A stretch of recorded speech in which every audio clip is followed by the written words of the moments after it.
So the second speaker of this session will be Matteo Seraceni.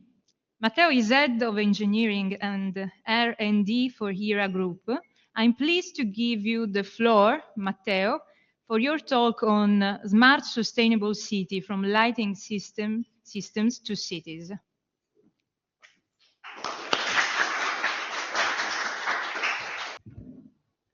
Good morning, everyone. Thank you for inviting me. I'm so glad to be here because I think that the title of this conference is very evocative. So today I'm trying to tell you how we have rethought the way we design our lighting systems and how can we use this methodology to enhance also our cities. And first of all, a brief presentation of our group. Gruppo ERA is one of the biggest multi-utilities company in Italy. We are the first operator in the waste sector. The second is the water cycle, and the third in energy sales. And we have implemented several initiatives aimed at reducing environmental impact.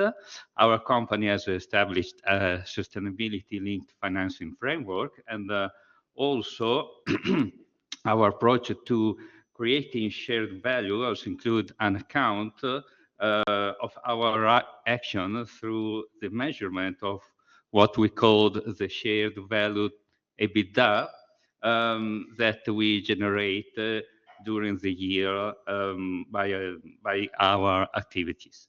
And then Era Luce, that is the company I work for, is a part of Gruppo ERA that specializes in design, installation, and maintenance of lighting systems and in value-added services for cities. And we are very committed to enhancing the quality of urban life through improved lighting infrastructure. And in our pursuit of circularity and sustainability, we have implemented several initiatives, such as, for example, we have become a benefit company, integrating sustainability into our corporate strategy. And then also we have signed an agreement with the Italian Astrophilic Union to preserve the night sky. We are now managing almost 650,000 luminaires and almost 7,000 traffic lights in over 220 municipalities all over Italy.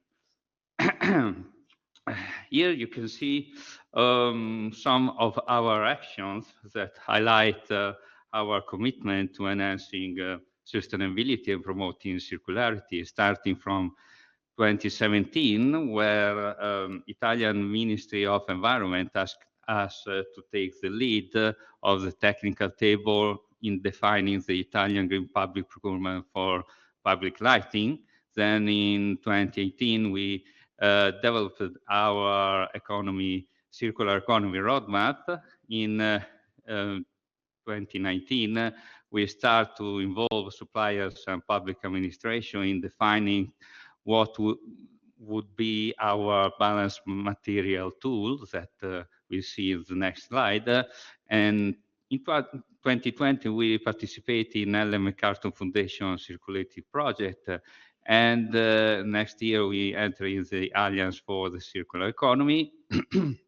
And then in 2022, Bureau Veritas has certified our material balance tool. As I said before, we became a benefit company. Looking at today at what we do tomorrow, we are developing an SDG assessment model for cities that we see also in the next slides. And we are involving our supply chain to generate a digital product passport linked to circularity. Okay, so we came to the main question, how we can rethink our lighting system. As you might know, the Earth's regenerative capacity is finite. The Earth overshot today, that is the date when humanity's demand for resources exceed what the Earth can regenerate in the same year. Last year fell on August 1st. So we need a urge to shift from a traditional linear economy to a complete circular approach. So how we can close the loop? I may say, unfortunately, lighting is now seen as a cheap, disposable technology that can be replaced without taking environmental effects into account. And so we need to rethink our lighting system from the ground up. We saw this as an opportunity to innovate and lead by example. We start requesting from manufacturers products that have longer lifespan and lower energy consumption that could be easily recyclable and that are made of materials that can be reused at the end of their lifespan. Um, it wasn't easy, so we developed this approach through three steps. As you might know, the main environmental impact of a lighting system is due to energy consumption from obviously an life cycle assessment perspective. So the introduction of LED technology has improved energy efficiency of lighting system, but market has been undermined by products of, let me say, debatable quality and the lack of transparency. Um, Two energy performance indexes were adopted as a result of the work on green public procurement. The first is called IPEA, and is designed to clarify what is inside the fixture. The second, that is called IPEI, is designed to give a broad evaluation of lighting system performances. And just like any energy labeling system, for example, the one for home appliance, these two indexes can address information asymmetry. And another metric provided by Italian Green Public Procurement for lighting system is the total cost of ownership, that is the sum of all direct and indirect costs over the lifespan of an item.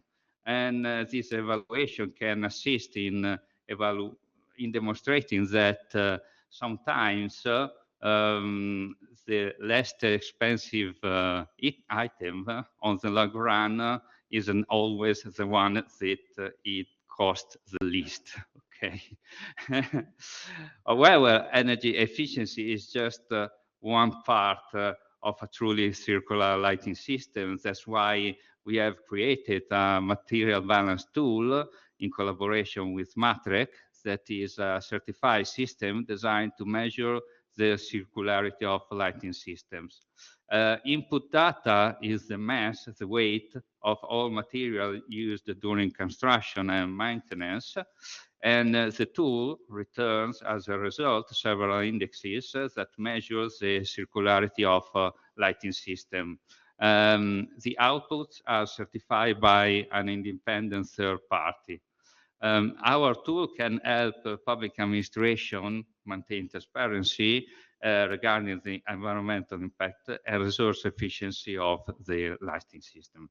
How it works? Well, we provide two different types of indexes, input indexes, as you see on the left, such as input circularity rate. That means how many recycled materials were used to create the lighting system, or renewable rate, that is how many items inside the system could be reusable at the end of its lifetime. And then we have output indices on the right, that is the sum of every possible materials that could be reused, recycled, or taken into waste to energy plant at the end of life cycle, or the recycling rate, that is how many materials could be recycled at the end of lighting system lifespan. Thanks to this tool, we have seen, for example, that for a typical lighting system, concrete has the major impact in terms of circularity, because the concrete used in the plinths of the pole of lighting system, in fact, it has greater weight and lesser chance to be reused or recycled. With this result, we try to figure out how we can make a 100% circular lighting system.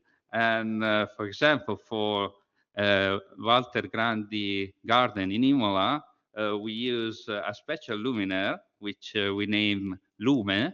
Lume is made from plastic that our group gathered as garbage in the city, and that Aliplast, another company of our group, has recycled. Then Lorelux convert this material into a luminaire.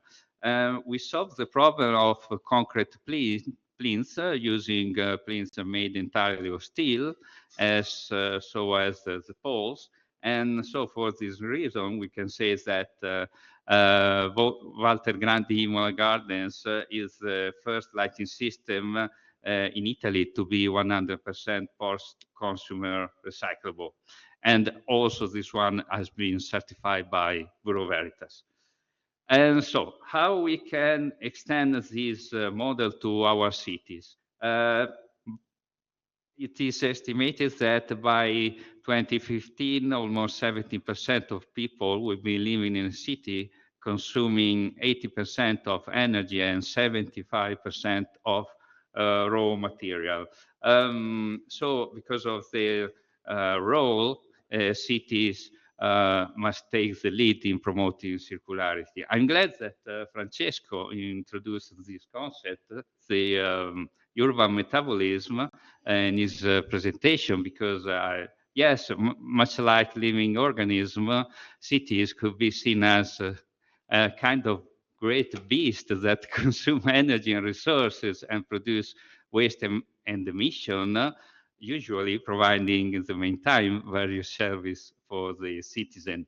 And by viewing cities in this way, we can better appreciate the importance of resource flow, waste management, and energy consumption. And you can see here some solution to close the loop that has emerged also in the previous presentation.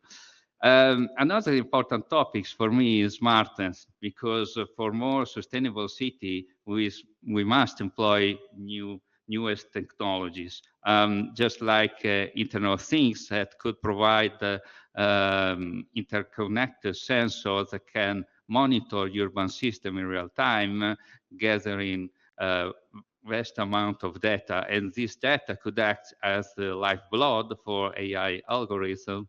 We can then analyze patterns, identify inefficiency, and predict future trends. But I think a great warning is needed, because the advent of previous enabling technologies, as you see on the left, such as steam engines, electricity, or cars, have accidentally accelerated greenhouse gases emission and climate change. So the integration of IoT and AI offer a potential paradigm shift, but we need to use them effectively to reverse the current negative trends.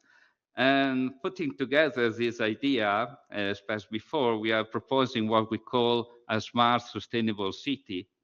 That is a city that leverages street lighting as a key component in driving innovation for smart cities and sustainable communities.